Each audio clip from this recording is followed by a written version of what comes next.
So let's move on to our next presentation. Welcome. We welcome WWF here and the youth camps. And well, I will give the floor directly to you as I see you're already ready. And yeah, and let's start. Hi. Hello. Hi. Thanks for having us. My name is Florian Wieser. I'm Moritz Schachner. And we have prepared a little presentation for you, which I will now open to you.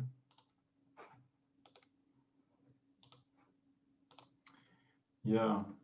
So if it's okay for you, we can start right away into who we are and what we're doing.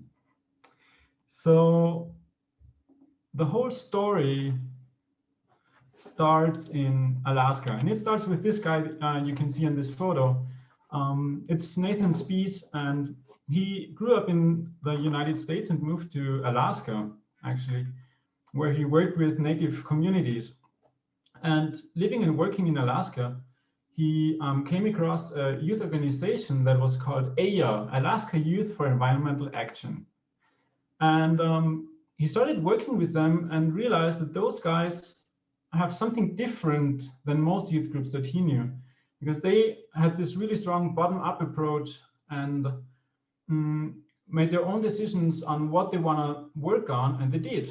So he was really inspired with them and supported them with what they did. After some time, I think it was about 6 years that he spent living in Alaska, he, as it usually happens, got to know a woman who was from Austria and ended up moving to Austria and lives here ever since. And he was really, as I said, inspired by those guys in Alaska and had this vision of doing something similar as well in Austria. So after some searching, he went to WWF Austria and talked to them if they wanted to found a youth program. And they were like pretty positive about it. So they did it. And you can see a photo of the first group there that basically started this program. And there's one keyword that is used within Generation Earth, which is youth empowerment. And youth empowerment means basically don't wait for the young people to ask what they can do, but just ask what they burn for and support them in what they want to do, support them in what they burn for, and facilitate the learning process. And that's completely different because it really comes from the young people, and all of the energy comes from the young people. And that means that over the years, it's been 10 years now, Generation Earth in Austria, and there have been many different projects like demonstrations, as you can see on that picture, a river walk, which is kind of a traditional project that happens almost every year in summer, and it always tackles a protected or like an endangered river that should be protected, and many different projects. I think we have another photo, do we? No. So also one of the important projects that were executed with from Generation Earth was, for example, a big forest area that was planned to be cut down, and they could actually protect it. So as you can see, Generation Earth always had this link to wilderness issues or to like forests, nature areas, rivers. And at some point of time, it just came to be kind of logical to make this somehow bigger or more formalized. And that's where I want to hand it over to Flo. Thank you, Moritz. Now I have a little, I think a quite few overview what Generation Earth is and what came out of Generation Earth in the year. So in the year, 2 years ago, I took part in the youth empowerment program of the Generation Earth called the Action Leader Training, where Generation Earth gave me all the tools I needed to create my own projects, to really work with people, work on topics I'm really feel a fire for. And out of one campaign, the Soul of the Alps campaign, which the WWF, Nature Friends, and the Alpine Company, no, Club Alpine Club Association, created this Soul of the Alpine campaign, which they try to really work for protected alpine, because in Austria, a lot of spaces in the Alps is whether built down by dams or big ski areas. And that's a huge problem, because the last really wild areas in Austria are in the high Alps, and we are always getting more and more into these high mountains and destroying them, and taking land from nature, which is really needed, because this keeps up the working ecosystems in Austria. So 2 years ago already, together with the WWF, I organized this protest march against the against a planned ski area merge between two already really big ski areas. They wanted to merge together, and they wanted to go through a really untouched valley, which is really special because there's this one ski area and the other one, and in between there is this really untouched, really beautiful Malphone Valley, which you can see here in the picture in the presentation. And this was a 3 days hikes where I actually get to know a lot of my currently best friends, and together with them, out of this very strong hike against the ski area merge, we were motivated and excited to create this new initiative to really go more into wilderness protection in Austria. And this initiative we called Youth Wilderness Ambassadors. One side fact though, luckily this ski area merge never happened. Really, that's a very positive message. Also, I got from this march then. But what is Youth Wilderness Ambassadors now? Youth Wilderness Ambassadors are a small organization driven by young people, motivated by the idea of really going to the wilderness in Austria and protect it. And Youth Wilderness Ambassadors is built on 2 basic pillars.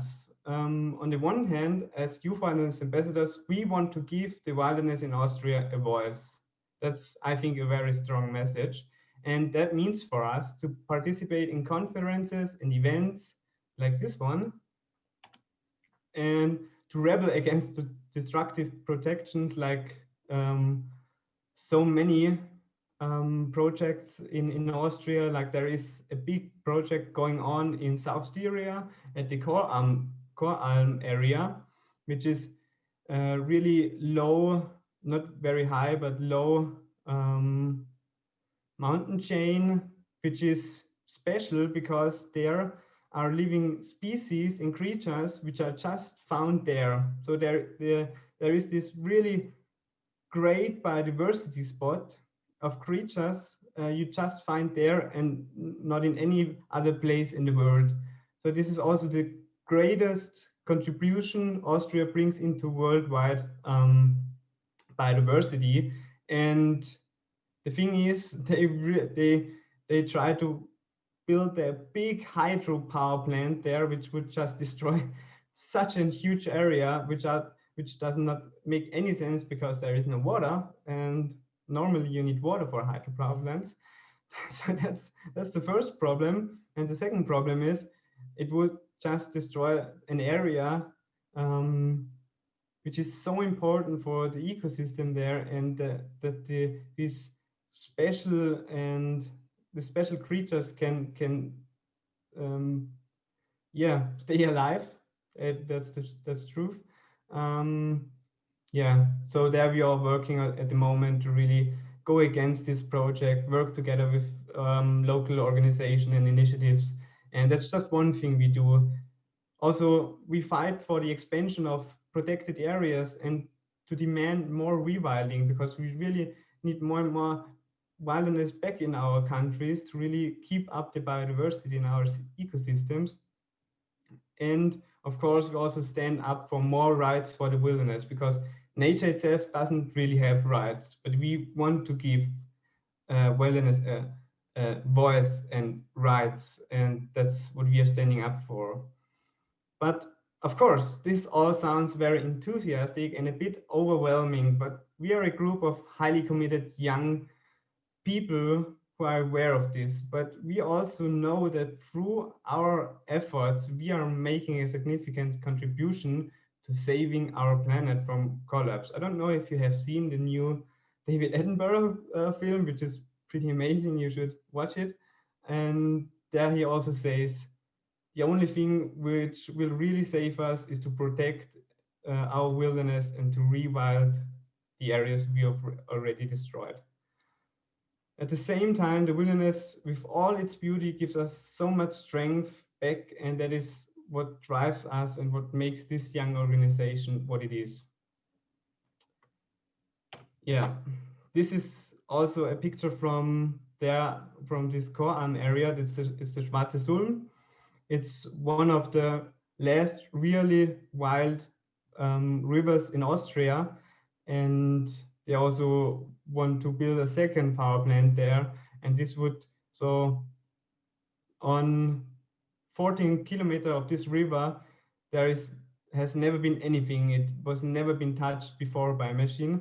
But this little power plant, which would just produce just nothing, so it's just a little bit electricity, but destroy would do a lot of harm to this river. Exactly, it would destroy 12 kilometers of the 14 really untouched kilometers left. And luckily, the last days, there was this alpine salamander. I don't know the exact English word for, but this is this guy, and he may protect this area for the next 3 years. So there are some good news coming up slowly. The second pillar on which we build is the creation of awareness and education of young, motivated people. Since we soon saw that the wilderness has an urgent need for young wilderness conservationists, and through this approach, we started to work with MOVETS. Yeah. So I had been on my way with Generation Earth for a long time, but eventually moved away from the campaigning part and the project management part, because I realized that that's not really where my passion is, and moved more into the wilderness education, nature awareness mentoring field. And for a couple of years, I got really involved with those kinds of issues and topics, but never lost this idea of it's not enough to only show people how beautiful it is. We also have to make them do something against those projects that there are and that are threatening those areas that we're fighting for. And so somehow we got in contact, and I heard about the Youth Wilderness Ambassadors program, and I was pretty enthusiastic, especially when they told me. That was pretty funny, because we kind of developed the same idea at the same time without talking. About this training that we envisioned, that was built on one very simple principle, which is you protect what you love. So what we developed a program after a while of working. We had this concept, which was basically a bunch of effective nature connection methods and tools gathered, which were originally gathered by Native Americans. And those tools we couple with modern project management skills.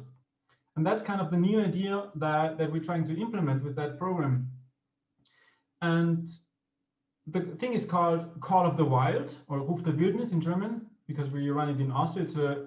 So far, it has only been nationwide, but we're also thinking about maybe doing it internationally. So it's called Call of the Wild. That's the English version.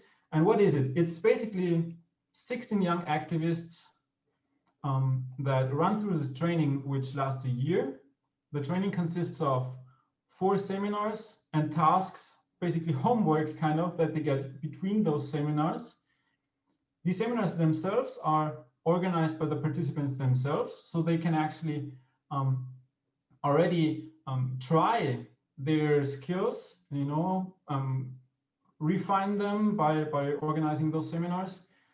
And furthermore, within like in the course of the training, we ask them to implement the project.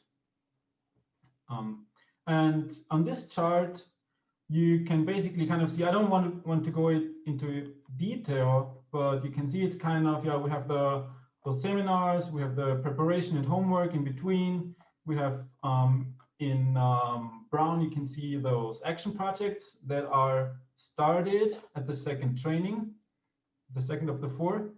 And yeah, basically that's the structure of our program. And yeah, so where are we now? Basically, yeah, here you can also see the homework. Kind of these are these emails that they get every once in a while, which ask them to kind of, you know, go out into nature, find a place that you like, observe what you can see, observe a certain specific species, for example, and also, you know, get into the project management, get inspired, watch this video of a conservationist, for example. So that's those kinds of homework that they get. And yeah, so where are we now? Basically, the project started in July. So we're pretty much in the beginning. The first training was at the end of July. And now the next seminar was supposed to start this weekend. Obviously, with the whole pandemic, we won't be able to run it the way we wanted to run it, but we will have it in, yeah, kind of a mixture of online and live, like in-person meetings.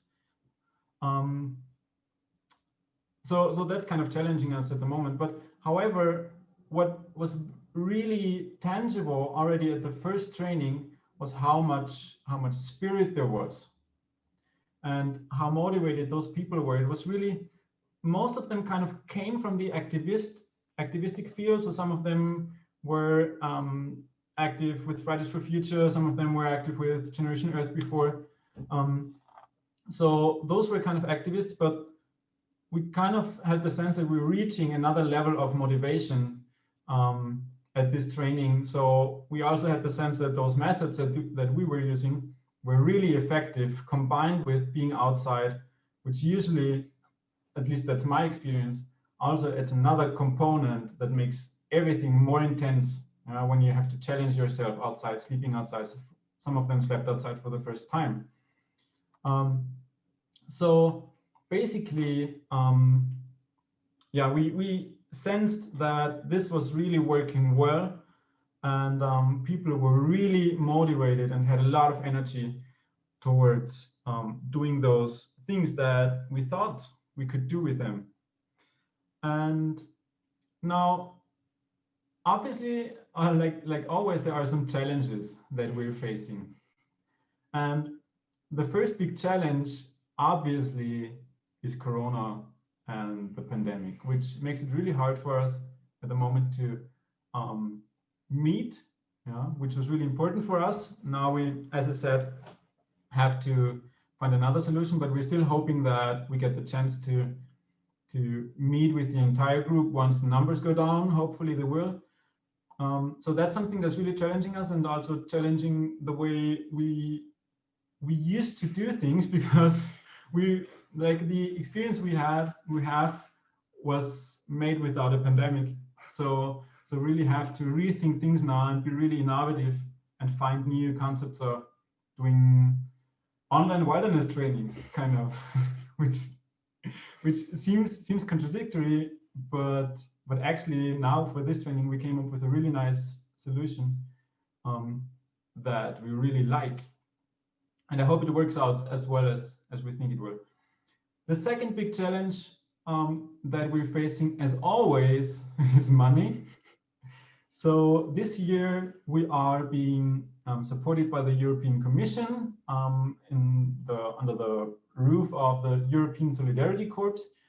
So they're giving us money for this program this year, as well as resources from WWF that we get, mainly not financial resources, but experts and equipment that they borrow us for the project. But one of the big questions is how can we raise money for future projects? Because also, like, the European Solidarity Corps that we're using right now only works once. Next year we won't be able to apply again. So this is also something that we would like to put out into the community. So if you know of any funds, if you know of any places to get money from, we would be really happy about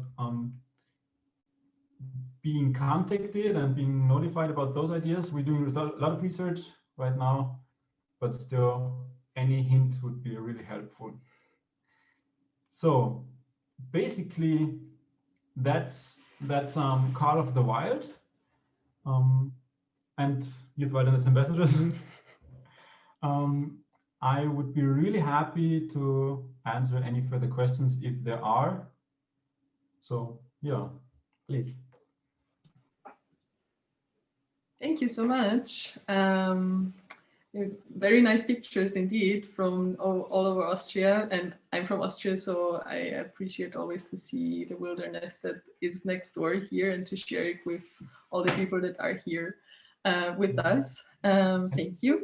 I've got the first question I had. I don't know if you maybe said it and I overheard it. What's the age group that is taking part in this wilderness camp? Mm-hmm.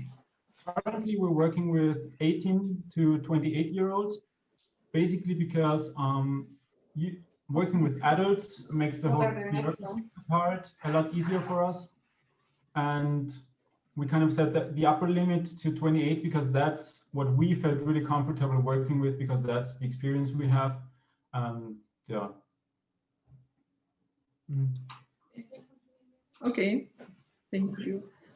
So what are, as you said, the challenges now are money to find more funds for the next years.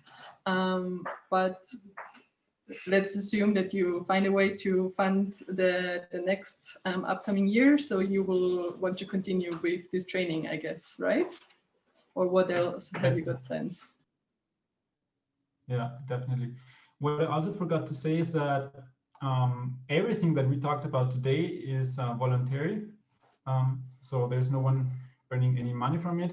However, some of us in the team are realizing that we have to get professional because, we're studying, we're ending our studies. So this is also something that we're realizing that ideally we would like to kind of make this a job, because otherwise we couldn't do it, because we would have to earn money otherwise. Yeah, so what was the question again? I'm sorry. Oh, just assuming that you will be able to get funding for your project, if you have any further plans for the future. Yeah, definitely. And so that's definitely the consensus within the team, that all of those are really motivated to keep on doing this project. Yeah. Thank you.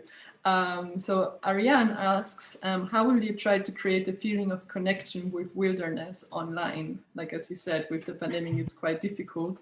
So how are you planning to do that? Yeah, that's a really good question. So originally the training was supposed to be a 4-day training with very intense time all of the time. So what we decided to do now is to modify the concept to having online sessions in the morning and in the evenings, and in the rest of the day invite people to go outside and to fulfill tasks that we're giving them. So that's the basic idea right now. And currently the regulations in Austria are that you're not allowed to meet more than 6 people at a time. So we're still inviting people to make small groups of, 3 to 4 people as long as they meet outside, where the risk of getting infected is also much smaller, and to kind of still spend some time at least with part of the group. That's really important. To just keep up this group feeling, because it's, I think, very, very intense in this group especially, and it was really, really important to us to keep up this feeling. Yeah, it's always nice to share your experiences with somebody so you can actually talk about what you're feeling and seeing and doing. So I assume some of the participants are from the same region in Austria, so you can kind of cluster them together.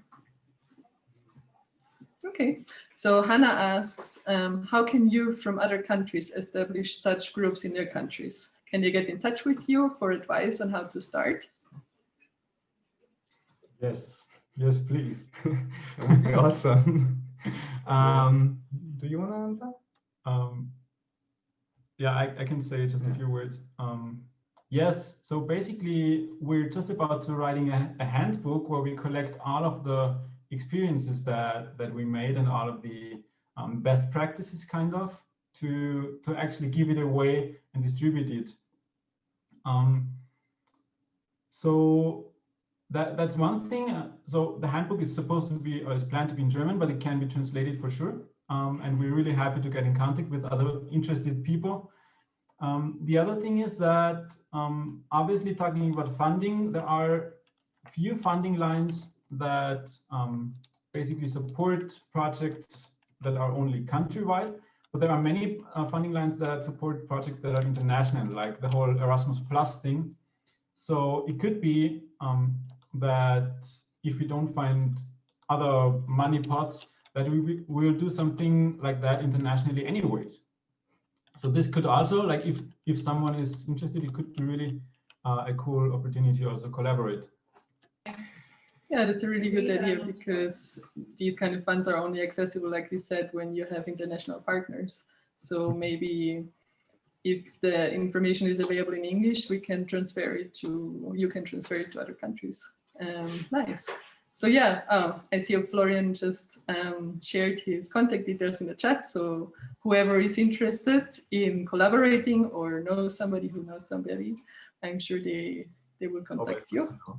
Exactly. I mean, one thing I'd like to add to this, I mean, as always, like if you want to start really something new, just go forward, go to the organizations you would like to work with, go to the WWF or to EVS in Austria, and just ask, do you have any programs ongoing?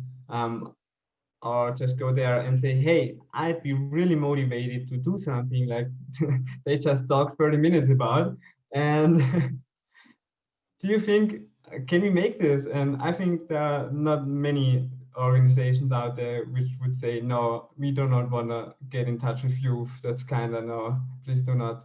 I think everybody out there wants to really get into touch with young people, because they know these are the next generation of young professionals, and we all organizations need them. And yeah, I just wanted to add this. Thank you. Yeah, that's a very well, inspiring story to see that from an idea you can actually make something like that and have a really big influence in like influencing the youth in Austria and other countries. So that's really nice.